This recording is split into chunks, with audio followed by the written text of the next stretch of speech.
This is the Lone Crater YouTube. We hope this video helps. You begin by verifying essentials: the tracker model, a valid SIM with data, and where it will draw power. First, charge the unit and insert the activated SIM.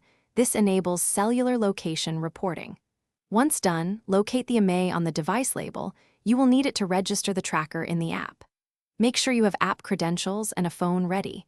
These first steps connect hardware and service so live tracking can start immediately. Now install the tracker. Secure it under the dash or in the trunk near constant power, and connect ground. This stabilizes location and preserves battery life. Next, register the IMEI in the mobile app. Choose a reporting interval. Shorter intervals give more precision but use more data, and set geofences for alerts. Calibrate device orientation. Enable GPS and assisted GPS. Then take a short test drive to confirm accurate position and timely updates in the app. Finish by confirming the real-time feed works and set alerts for movement, speed, and low battery so you stay informed.